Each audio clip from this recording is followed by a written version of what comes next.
Nós já falamos aqui em outro vídeo sobre o sínodo, que estava completamente manchado com propostas heréticas, anticristãs, oriundas do socialismo, que contaminou alguns setores da Igreja Católica com a teologia da que é, na verdade, uma teologia demoníaca, que prega valores materialistas, racionalistas.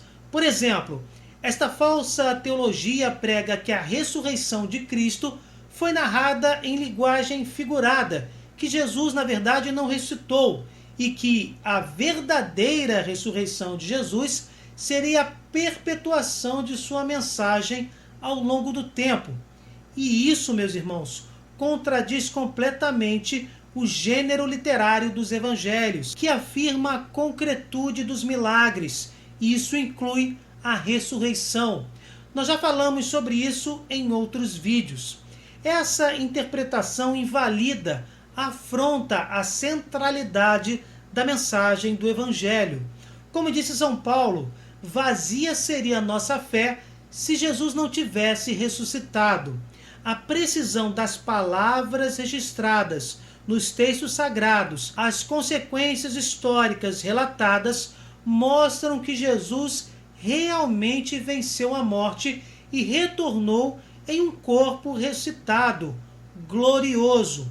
Vários temas polêmicos foram abordados no chamado documento de trabalho, o documento que orientou os trabalhos no sínodo da temas como o sacerdócio feminino, que é um equívoco, contradiz a ordem de Jesus de somente ordenar homens, porque o sacerdote está representando o próprio Cristo, e na administração dos sacramentos, os sacerdotes, além de representarem Jesus, agem na pessoa de Jesus.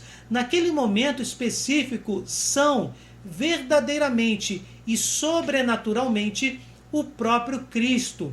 Jesus se faz presente em cada sacramento administrado por cada sacerdote, vale dizer. E em nenhum momento Jesus substitui Eva. Pelo contrário, Jesus é chamado biblicamente de novo Adão. Assim como o primeiro Adão desobedeceu, o novo Adão obedeceu. Em Adão abundou o pecado, e no novo Adão superabundou a graça. É bíblico. Homem e mulher são iguais em dignidade, mas são diferentes. Podem se complementar. Quem substituiu Eva, a mãe da desobediência, foi Maria, a nova Eva. Inclusive, nova Eva foi um dos seus primeiros títulos. Maria, mãe da obediência, mãe da fé. Através de seu sim, a salvação entrou no mundo, na história. Logo, os sacerdotes devem ser homens, e isto não indica que possuem mais autoridade, até porque os sacerdotes são chamados a serem servos da igreja. As mulheres também possuem papéis importantíssimos na igreja e também são convidadas ao serviço. Um outro ponto absurdo do documento de trabalho inicial deste sínodo era o de consagrar, eucaristizar os alimentos típicos de cada região do mundo. E nós sabemos que a Eucaristia surge no contexto da última ceia, onde Jesus transforma substancialmente, essencialmente, o pão em seu corpo e o vinho em seu sangue. Esta realidade faz parte da centralidade da Eucaristia. Isso não pode ser mexido. É como se o Papa quisesse alterar qualquer frase bíblica. Nós temos, por exemplo, 7 sacramentos. O Papa não pode incluir um novo sacramento ou eliminar outro. O Papa deve respeitar o depósito da fé, que inclui o magistério da Igreja, a tradição apostólica e as sagradas escrituras. Estas 3 fontes da fé não podem se contradizer. Uma não pode contradizer a outra, e o sucessor de Pedro também não deve desrespeitar tais fontes. Um sínodo, por exemplo, de caráter consultivo e não deliberativo, pode muito menos. Este sínodo foi contaminado desde seu início com um socialismo que prega a inexistência de Deus. É um absurdo. Jesus profetizou que teríamos falsos profetas dentro de sua igreja. Logo, é completamente possível e real a presença de falsos diáconos, falsos padres e falsos bispos, seduzidos por teorias anticristãs como a teologia da querendo minar a Igreja Católica por dentro. Nesse sínodo, tal teologia completamente condenada pela Igreja agora se disfarça de ecoteologia. Antes, sequestrava a dor dos pobres para seduzir fiéis e sacerdotes com o que tentava macular o Evangelho de Cristo. Agora, sequestra a válida preocupação com o meio ambiente e o conceito da sustentabilidade para fazer o mesmo, destruir a Igreja de Jesus. Impregnado na sociedade, tenta, através de discursos vazios, ateus, libertinos e imorais, fazendo uso de falsos profetas, tanto nas igrejas evangélicas quanto na Igreja Católica, o cultural tenta destruir a mensagem de Jesus de uma vez por todas. Outro tema debatido foi o fim do celibato sacerdotal na região amazônica. Enfim, foi produzido o documento final do sínodo, que foi entregue ao Papa.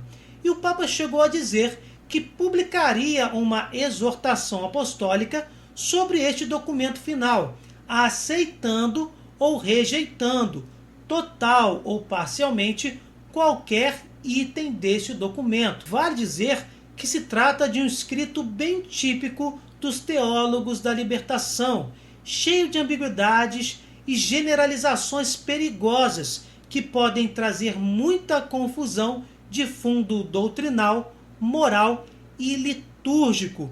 E nós sabemos que o pai da confusão é o maligno. Aprovar o fim do celibato sacerdotal na região amazônica pode, por exemplo, abrir um precedente para todas as regiões do mundo. Bispos alemães, inclusive, já cogitam fazer o mesmo naquele país. Um ponto importante: teve bispo, teve cardeal que já excomungou este sínodo. Trata-se de uma luta silenciosa, travada entre aqueles que querem preservar o depósito da fé cristã e aqueles que querem destruí-lo, literalmente falando. Este sínodo, por ser consultivo, só serve como opinião. Porém, o Papa pode acolher algo deste documento final, como já dito, em uma exortação apostólica. E nos últimos dias foi noticiado que um documento preliminar sobre esta exortação apostólica foi enviado para bispos no mundo inteiro, para que eles pudessem dar o seu parecer, e que, obviamente, isto auxiliaria o Papa em sua formulação, na formulação da exortação apostólica. E esse documento vazou. E lá, ainda que regionalmente e preliminarmente, pois este documento não é a exortação apostólica, nem deveria se tornar público. Neste documento é cogitado o fim do celibato sacerdotal na região amazônica. Ainda que esse celibato não seja um dogma de fé, algo inquestionável, dentro deste contexto de sínodo herético, reunião de falsos profetas, intenções estranhas, como já dito, o fim do celibato sacerdotal na região amazônica abre um precedente perigosíssimo para todas as regiões do mundo, e isso sem mencionar outros pontos heréticos trazidos pelo documento. Sobre o celibato, devemos entender que se trata de um conselho evangélico do próprio Jesus Cristo, que está em Mateus 19, no verso 12. O celibato está vinculado à grandeza do sacramento da Eucaristia, que é o sacramento dos sacramentos. Sem a presença real de Jesus na Eucaristia, sem a Eucaristia, a Igreja Católica não persiste, ela não se alimenta. A beleza do celibato sacerdotal, vinculada ao sacramento da Eucaristia e, por consequência, ao sacramento da ordem, a própria essência de ser do sacerdote estaria sendo gravemente comprometida.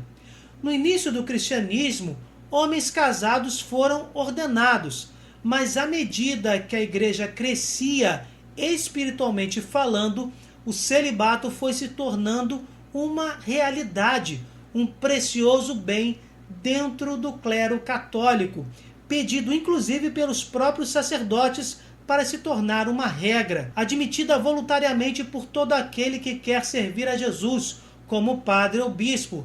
Não pode ser destruída por causa de uma possível conspiração de falsos profetas. Lembrando, não queremos aqui dividir a igreja, não queremos causar polêmica. Não somos, por exemplo, sede-vacantistas, achando que o Papa Francisco é um impostor e que a Santa Sé está vaga. Não. O Papa Francisco, inclusive, já afirmou em declarações passadas ser completamente contra o sacerdócio feminino e contra o fim do celibato sacerdotal. Mudanças litúrgicas como esta da consagração de alimentos típicos regionais só foram debatidas.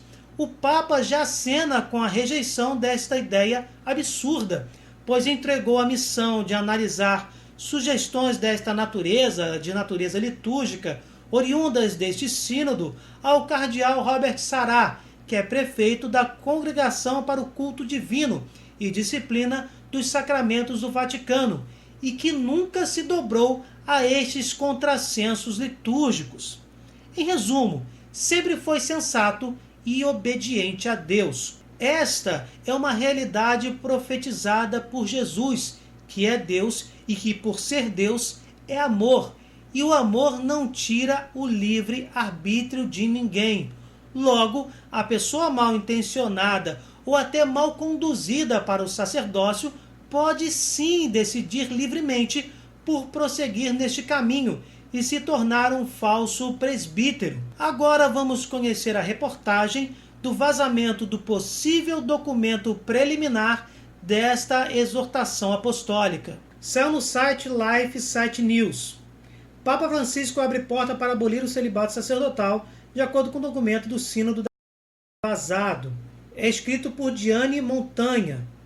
O historiador católico Roberto de Mattei afirma, com base em documentos que recebeu de vários bispos, que a exortação apostólica sinodal do Papa Francisco no Sínodo da Amazônia abrirá a porta para a abolição do celibato sacerdotal na Igreja Latina. Segundo documentos obtidos por correspondência romana, a exortação apostólica, que deve ser lançada em fevereiro, reproduz literalmente um parágrafo dedicado ao celibato sacerdotal no documento final do sínodo. Ou seja, esse documento preliminar vazado, ele cita literalmente um parágrafo do documento final do sínodo. De Mattei argumenta que a inclusão positiva desse texto na exortação apostólica preliminar, tá, gente, efetivamente abriria a porta para os bispos alemães e outros criarem um clero casado. Não há razão para proibir em outras regiões do mundo o que será permitido em algumas partes da Amazônia, escreve ele. O Life Site conversou com Roberto de Mattei esta noite em Roma. Ele confirmou que nos últimos dias um grupo de bispos recebeu uma parte do rascunho da exortação apostólica e que pelo menos um bispo compartilhou esse texto com ele. De Mattei confirmou que o parágrafo 111 do documento final do Sínodo Amazônico é reproduzido literalmente no rascunho da exortação apostólica. Isso aqui é importante. Ele disse que não está claro porque os bispos foram enviados apenas parte do texto preliminar, mas especulou que a medida pode ter como objetivo avaliar as reações dos bispos. De Mattei também teve o cuidado de observar que o texto preliminar recebido pelos bispos pode não ser o texto final promulgado pelo Papa Francisco. Isso realmente é verdade. Não são notícias falsas, disse o respeitado historiador italiano. Bento XVI e o cardeal Robert Sarah foram coautores de um novo livro sobre o celibato sacerdotal, assumindo uma posição firme contra a ordenação sacerdotal de homens casados na Igreja Latina. A capacidade de renunciar ao casamento para se colocar totalmente à disposição do Senhor é um critério para o ministério sacerdotal. Quanto à forma concreta de celibato na Igreja Antiga, deve-se salientar também que os homens casados só poderiam receber os sacramentos das ordens sagradas se tivessem se comprometido com a abstinência sexual, ou seja, com o casamento josefino. Tal situação parece ter sido bastante normal durante os primeiros séculos. É o que nós estávamos dizendo anteriormente, né? Espiritualmente falando, a igreja foi crescendo nesse sentido e o celibato foi se tornando uma regra. Esta declaração ecoa a sua reafirmação do significado sagrado e do caráter obrigatório do celibato sacerdotal, em sua exortação pós-apostólica de 2007 sobre a Eucaristia, Sacramentum Caritatis. Em união com a grande tradição eclesial, com o Concílio Vaticano II e meus predecessores no ministério petrino, afirma a beleza e a importância de uma vida sacerdotal, vivida no celibato, como sinal expressivo de dedicação total e exclusiva a Cristo, à Igreja e ao Reino de Deus, e, consequentemente, confirmam seu caráter obrigatório para a tradição latina. O cardeal Robert Sarah, no livro, também diz: o celibato sacerdotal não é uma simples disciplina canônica. Se a lei do celibato for enfraquecida, mesmo para uma única região, abrirá uma brecha, uma ferida no mistério da Igreja. Existe um vínculo ontológico sacramental entre o sacerdócio e o celibato. Esse link nos lembra que a Igreja é um mistério, um presente de Deus que não nos pertence. Não podemos criar um sacerdócio para homens casados sem danificar o sacerdócio de Jesus Cristo e sua noiva, a Igreja. Aqui abaixo está uma tradução do artigo do professor de Matei, publicado esta noite em Roma. E olha o que ele disse, sobre o vazamento. As notícias que estamos relatando agora estavam no ar, mas a confirmação chegou a nós confidencialmente de vários bispos que receberam uma parte, não todas, da exortação apostólica pós-sinodal do Papa Francisco no Sínodo da Amazônia. Esta parte reproduz substancialmente o parágrafo 111 que foi aprovado no documento final do Sínodo. Volto a repetir, se temos somente uma parte, se trata de algo preliminar. Muitas comunidades da Igreja no território amazônico têm enormes dificuldades em frequentar a Eucaristia. Às vezes, não leva apenas alguns meses, mas até vários anos antes que um padre possa retornar a uma comunidade para celebrar a Eucaristia, oferecer o sacramento da reconciliação ou ungir os doentes na comunidade. Apreciamos o celibato como um presente de Deus, na medida em que esse dom permite ao discípulo missionário, ordenado ao sacerdócio, dedicar-se totalmente ao serviço do santo povo de Deus. Estimula a caridade pastoral e oramos para que haja muitas vocações vivendo o sacerdócio celibatário. Sabemos que essa disciplina não é exigida pela própria natureza do sacerdócio, embora haja muitas razões práticas para isso.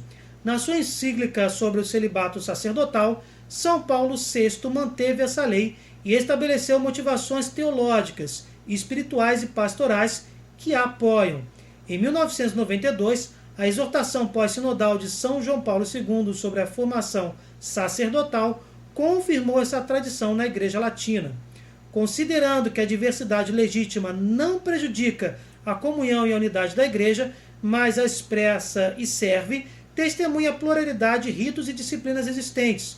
Propomos que critérios e disposições sejam estabelecidos pela autoridade competente, no âmbito de Lumen Gentium 26, para ordenar sacerdotes homens adequados e respeitados da comunidade como uma família legitimamente constituída e estável, que tiveram um diaconado permanente e frutífero e recebem uma formação adequada para o sacerdócio, a fim de sustentar a vida da comunidade cristã através da pregação da palavra e da celebração dos sacramentos nas áreas mais remotas da região amazônica. Portanto, a porta está aberta. Não há razão para proibir em outras regiões do mundo o que será permitido em algumas partes da Amazônia. Os bispos alemães e outros estão prontos para estender o acesso ao presbiterado a homens casados considerados adequados pelas autoridades competentes. O que está sendo eliminado não é apenas uma disciplina eclesiástica sujeita a mudanças, mas uma lei da Igreja baseada em um preceito de origem divina e apostólica.